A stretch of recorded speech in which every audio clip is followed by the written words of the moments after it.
الحمد لله الذي هدانا للإسلام ورزقنا اتباع خير الأنام، له الملك وله الحمد على الدوام، ووقانا من الشرك والكفر وعبادة الأصنام. أشهد أن لا إله إلا الله وأشهد أن محمدا عبد الله ورسوله الذي أرسله بالحق بشيرا ونذيرا وداعيا إلى الله بإذنه وسراجا منيرا. أما بعد،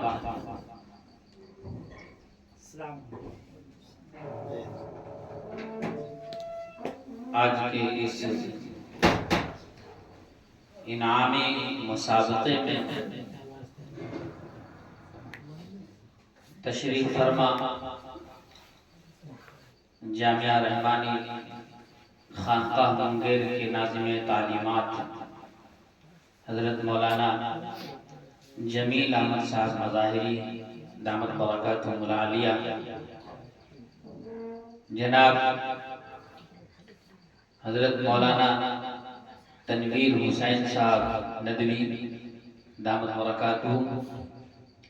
اور مدرسہ دارالسلام اکرام نگر کے روح رواں اور درد مند دل رکھنے والے ذمہ دار جناب مولانا قمر الزمان صاحب رحمانی اور عزیز موصوف محمد اسامہ رحمانی اور دیگر مشارکین و مساہمین اور عزیز طلباء، الحمدللہ مولانا قمر الزمان صاحب رحمانی کی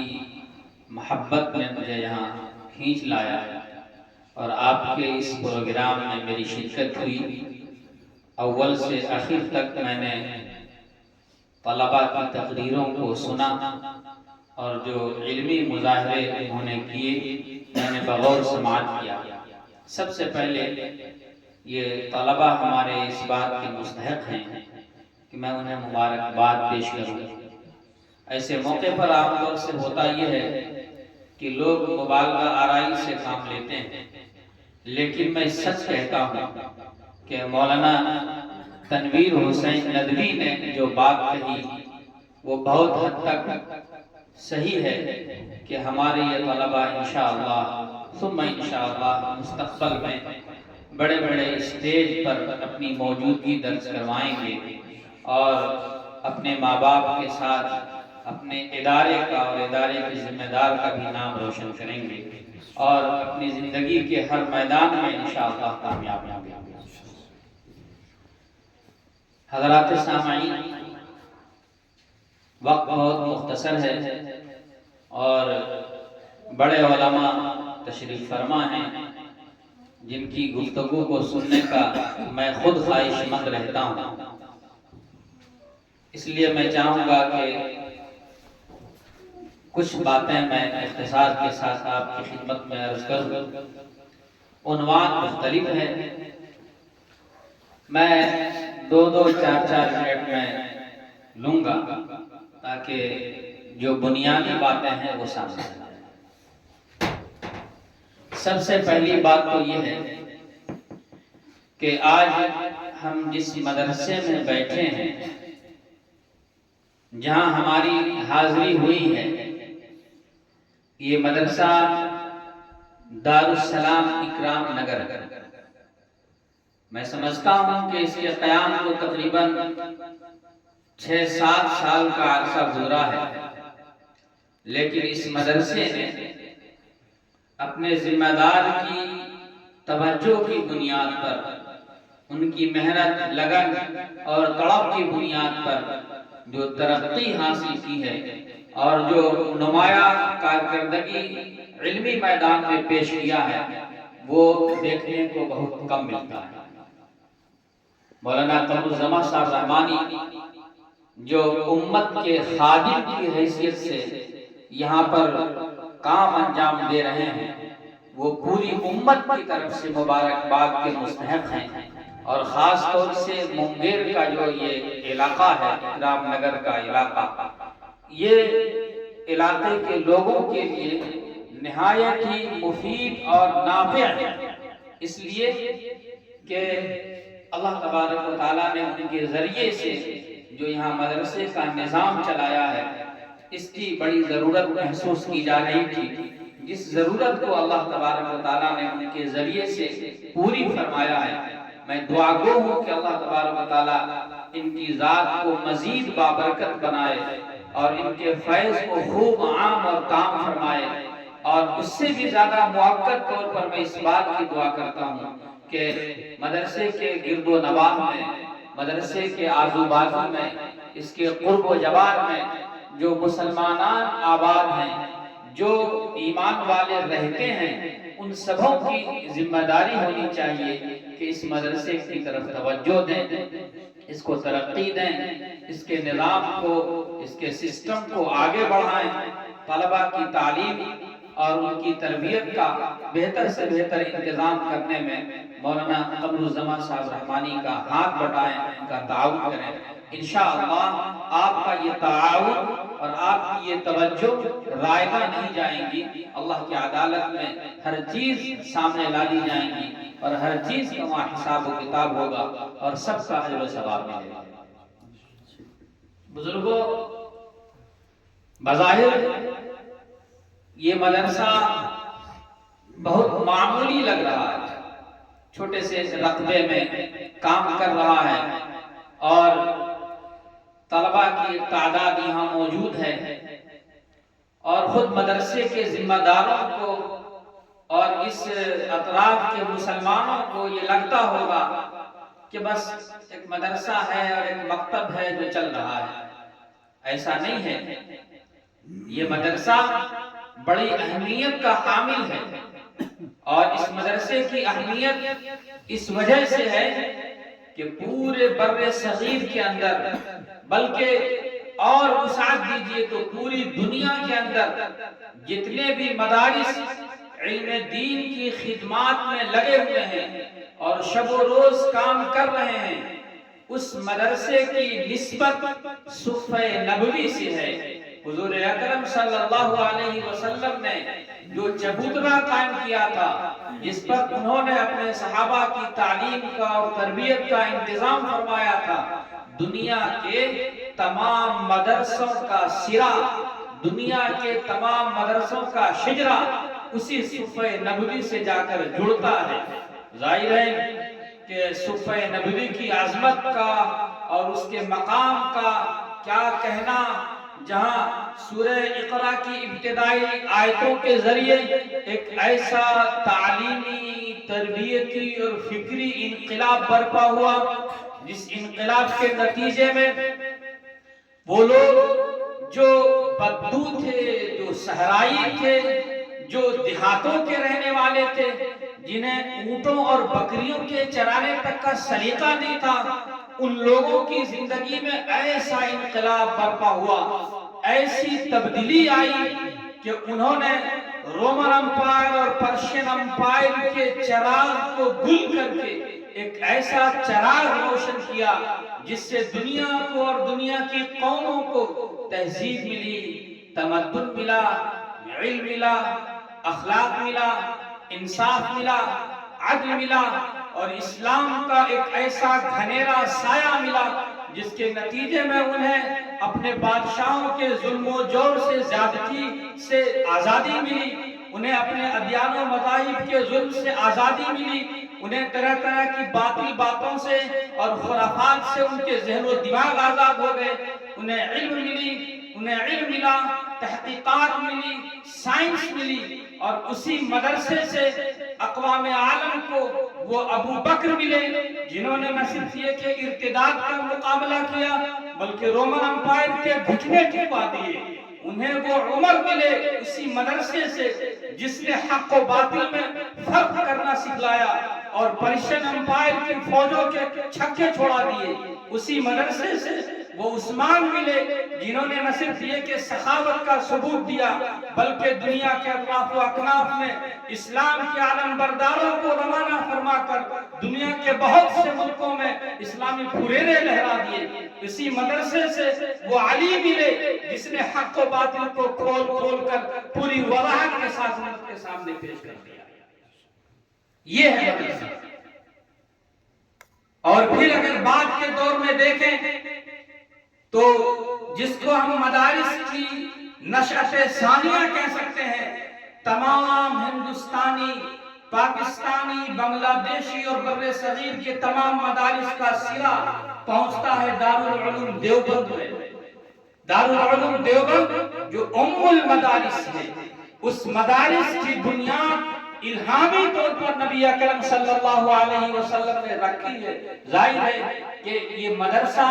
جس میں ہم آج بیٹھے ہیں اس کا ماضی بڑا ہی روشن اور بڑا ہی تابناک رہا ہے۔ میں مولانا قمر الزمان صاحب سے بھی مخاطب ہوں کہ اس چھوٹے سے رقبے میں آپ چلا رہے ہیں مدرسے کو،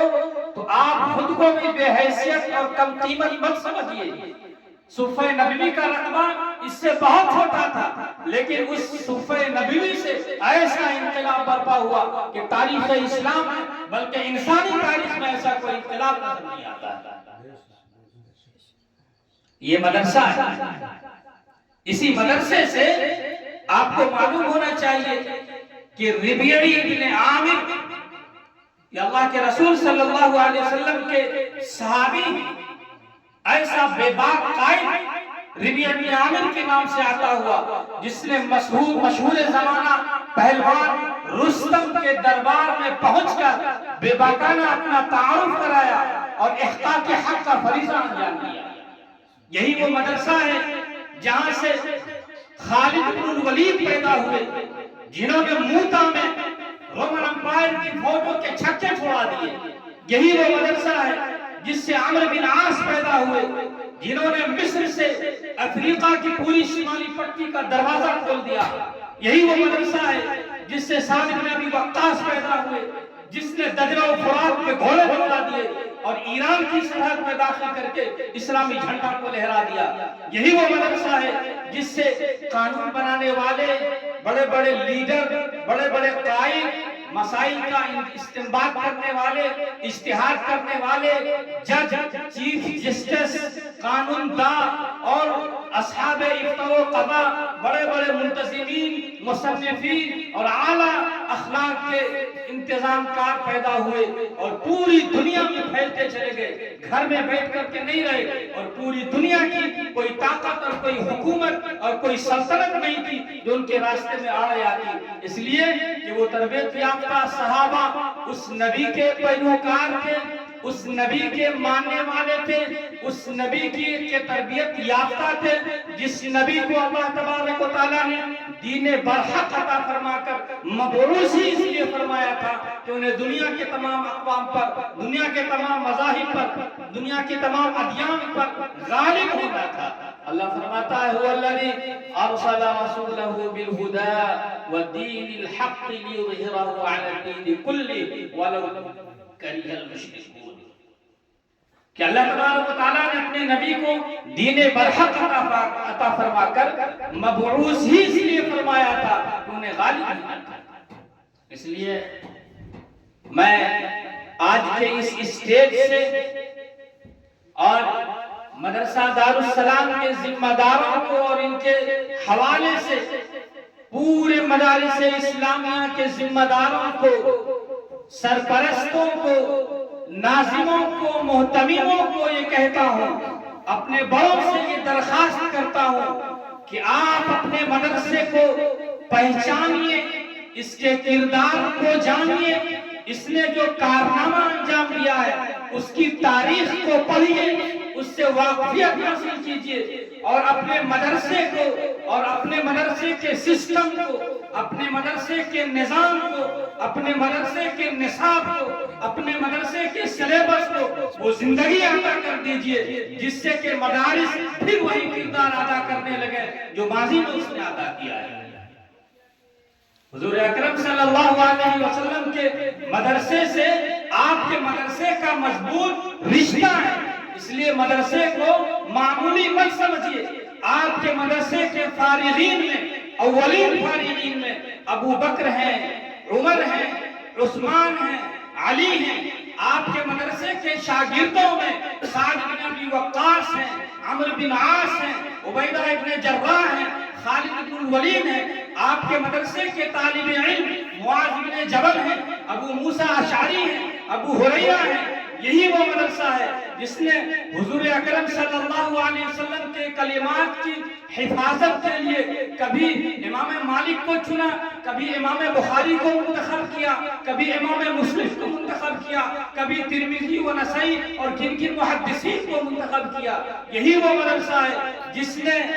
رومن امپائر اور پرشین امپائر کے قانون کے مقابلے کے لیے ابو حنیفہ جیسا امام اعظم کو پیدا کیا، جس نے اسلامی قانون کا کوڈیفیکیشن کر کے اس کی دفعات کو واضح کر کے پوری دنیا میں اسلامی قانون کا جھنڈا لہرا دیا. یہی وہ مدرسہ ہے جس سے حسن بصری پیدا ہوئے، جنہوں نے پوری دنیا میں اور خاص طور سے بغداد میں، عراق میں مسلمانوں کو بیدار کیا. یہی وہ مدرسہ ہے جس سے ابو الحسن اشعری، ابو منصور ماتریدی پیدا ہوئے، جنہوں نے یونانی فلسفوں کے فتنوں کی بخیا اڑیل کر رکھ دی اور اسلامی علم کلام کو وجود عطا کیا. یہی وہ مدرسہ ہے جس سے غزالی پیدا ہوئے، جنہوں نے فلسفے کو موت کی نیند سلا دیا. یہی وہ مدرسہ ہے جس سے ابن تیمیہ پیدا ہوئے، جنہوں نے منطق کو اسلامی رنگ میں رکھ دیا. یہی وہ مدرسہ ہے جو بعد کے ادوار میں حضرت شاہ ولی اللہ محدث دہلوی رحمت اللہ علیہ کو پیدا کیا، جنہوں نے اس ملک میں آزادی کی روح پھونکی ہے.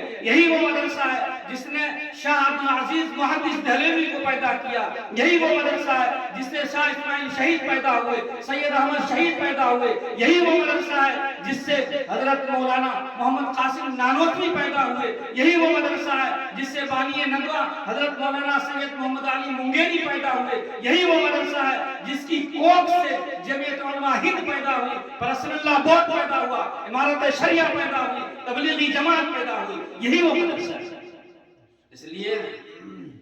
مدرسے کو جہاں قرآن کی تعلیم ہوتی ہے، حدیث کی تعلیم ہوتی ہے، رسول اکرم صلی اللہ علیہ وسلم کے مہمانان رہتے ہیں، بستے ہیں، ان کے کلمات کو حفظ کرتے ہیں، رکھتے ہیں، اللہ کے کلام کو اپنے سینے میں بساتے ہیں. مسلمانوں کی ذمہ داری ہے کہ اس کو مضبوط کریں. یہ وراثت میں، وراثت نبوی کے طور پر ہمیں یہ مدرسہ ملا ہے. اس کے استحکام کی فکر کرنا، اس کو مضبوط کرنا صرف مدرسے کے محتوی، مدرسے کے ناظم اور مدرسے کے ذمہ دار کی ذمہ داری نہیں، بلکہ پوری امت کی ذمہ داری ہے. خاص طور سے جو لوگ مدرسے کے قرب و جوار میں آباد ہیں، ان کی اولین ذمہ داری ہے کہ وہ ایک وقت بھوکا رہنا پڑ جائے تو شوق سے رہ جائیں، لیکن مدرسے کو مالی تعاون ضرور دیں، اپنے جسمانی تعاون ضرور دیں. ہر طور سے دامے درمے قدم سخنے جس طرح کا بھی تعاون دے سکتے ہیں، مدارس کو مضبوط کرنے کے لیے اپنا تعاون پیش کریں. یہ میری پہلی اپیل ہے. دوسری بات یہ ہے کہ حضور اکرم صلی اللہ علیہ وسلم نے جو ہمیں تعلیمات عطا فرمائی ہیں، اس لحاظ سے بھی اگر ہم غور کرتے ہیں تو پڑوسیوں کا ہم پر بہت بڑا حق ہے. اگر یہ مدرسہ ہمارے پڑوس میں ہے، اگر یہ مدرسہ ہمارے بغل میں ہے اور یہاں پر غریب طلبہ، یتیم طلبہ رہتے ہیں، تو ان کی غربت کا، ان کے یتیمی کا تقاضا یہ ہے کہ ہم ان کو اپنا مہمان بنائیں، اپنے سر پر بٹھائیں اور ان کو اپنے لیے نعمت عظمیٰ سمجھیں کہ ان کی داد رسی کر کے، ان کی ضروریات کو پوری کر کے، ان کی طرف توجہ کر کے ہم اپنی آخرت کو بنا سکتے ہیں. اور علمی ترقی میں اور علمی انتظام میں، تربیتی انتظام میں ہم اپنا کردار پیش کر کے اپنی آخرت کی زندگی کو کامیاب بنا سکتے ہیں. اس لیے حضور اکرم صلی اللہ علیہ وسلم نے ایک حدیث میں فرمایا، المسلم من سلم المسلمون من لسانه ويده، کہ صحیح معنوں میں مسلمان تو وہ ہے جس کی زبان سے اور جس کے ہاتھ سے دوسرے مسلمانان محفوظ رہیں. اگر ہم اس حدیث کو سامنے رکھ کر اس پر ذرا غور کریں تو آج اس حوالے سے بڑی بے توجہی کے ہم شکار ہیں، بڑی غفلت ہو رہی ہے کہ ہمارے نبی نے پڑوسیوں کے تعلق سے ہمیں کیسی تعلیمات عطا فرمائی ہیں۔ بلکہ ایک حدیث میں آپ علیہ السلام نے فرمایا کہ جبرائیل نے پڑوسیوں کے بارے میں مجھے بار بار آ کر کے اتنی تاکید فرمائی کہ مجھے اندیشہ ہونے لگا کہ کہیں انہیں وراثت میں حقدار نہ بنا دیں۔ اور اگر اسی معانی کو، اسی مفہوم کو ہم قرآن میں ٹٹولتے ہیں، قرآن میں تلاش کرتے ہیں، تو معلوم ہوتا ہے کہ قرآن نے ایک بڑا خوبصورت لفظ استعمال کیا، وَصَاحِبِ بِالْجَنْبِ۔ ایک تو وہ پڑوسی ہے جو مستقل ہمارے بغل میں آباد ہے، ہم اس کے بغل میں آباد ہیں، ہمارا گھر بنا ہوا ہے، ان کا گھر ہمارے بغل میں ہے، ان کے بغل میں ہمارا گھر ہے، یا ان کے بغل میں ہمارا مدرسہ ہے، چل رہا ہے، ایک وہ پڑوسی ہے۔ اور اسلام تو اس سے زیادہ جو تھوڑی دیر کا پڑوسی بن جائے، ہم بس میں سفر کر رہے ہیں، ہماری بغل کی سیٹ پر کوئی بیٹھا ہو، ہم ٹرین میں سفر کر رہے ہیں، ہمارے بغل میں کوئی بیٹھا ہو، اس تھوڑی دیر کے پڑوسی کے تعلق سے بھی قرآن میں کہا گیا کہ ان کے ساتھ بھی حسن سلوک کیا جانا چاہیے۔ لیکن اے مسلمانوں غور کرو کہ جس قرآن پر تمہارا ایمان ہے، جس قرآن کے ایک ایک حرف کو، اس کے زیر و زبر کو اور اس کے ایک ایک نقطے کو تم حق سمجھتے ہو، اس قرآن کی تعلیمات کا اگر تم اپنی پریکٹیکلی لائف میں، اپنی عملی زندگی میں جائزہ لو تو معلوم ہوگا کہ تمہارا عمل یہ کہتا ہے کہ قرآن سے تمہارا کوئی تعلق نہیں ہے۔ قرآن نے تو تھوڑی دیر کے پڑوسی کے ساتھ بھی اچھا سلوک کرنے کو کہا ہے، لیکن تمہارا عمل یہ کہتا ہے کہ جھاڑو دے کر کے کوڑا کرکٹ کو بغل والے پڑوسی کے دروازے پر ڈال دو۔ اگر تمہاری زبان کھلتی ہے تو تکلیف پہنچاتی ہے، تمہارا ہاتھ اٹھتا ہے تو پڑوسی کو ایذا پہنچانے کے لیے اٹھتا ہے، تمہارا دل ہمیشہ اس کو نیچا کرنے کے لیے، اس کو حقیر دکھانے کے لیے پلاننگ تیار کرتا رہتا ہے، منصوبے بناتا رہتا ہے، تمہاری آنکھیں اپنے پڑوسی کو گھورتی رہتی ہے اور اس کو تم ایک آنکھ وہ تم کو نہیں کھاتا ہے۔ تو یہ ساری جو ہماری عادتیں بنی ہوئی ہیں، جو ہمارے اعمال ہیں، یہ نہایت ہی اسلام کی صحیح تعلیمات سے، قرآن کی صحیح تعلیمات سے، حضور اکرم صلی اللہ علیہ وسلم کے بتائے ہوئے ارشادات سے کوسوں دور ہیں، جس کا عملی طور پر کوئی تعلق نہیں معلوم ہوتا ہے۔ اس لیے ضرورت اس بات کی ہے کہ اپنے پڑوسی کا خوب خیال رکھیں، اپنے ہاتھ سے، اپنی زبان سے یا اپنے کسی بھی عمل سے انہیں تکلیف نہ پہنچائیں، بلکہ اپنی ذات کو کلی طور پر اتنا مفید اور نافع بنا لیں کہ اللہ تبارک و تعالیٰ ایسی نافع وجود کے تعلق سے قرآن میں کہتا ہے وَأَمَّا مَا يَنْفَعُ النَّاسَ فَيَمْكُثُ فِي الْأَرْضِ۔ کہ جو چیز عام لوگوں کے حق میں مفید ہوتی ہے، اللہ اس کو ہمیشہ عطا کرتا ہے، بقا عطا کرتا ہے، اسے دوام عطا کرتا ہے، کوئی طاقت، کوئی قوت اس کا بال بیکا نہیں کر سکتی۔ اسی لیے حضور اکرم صلی اللہ علیہ وسلم نے فرمایا خیر الناس من ينفع الناس، کہ انسان میں، لوگوں میں سب سے افضل اور سب سے بہتر وہ شخص ہے جو عام لوگوں کے حق میں سب سے زیادہ مفید اور نافع ہے۔ اس لیے پڑوسیوں کو چاہیے کہ ایک دوسرے کا حق ادا کرے۔ بہرحال باتیں اور بھی بہت ساری ہیں، لیکن ہمارے ذمہ دار حضرت مولانا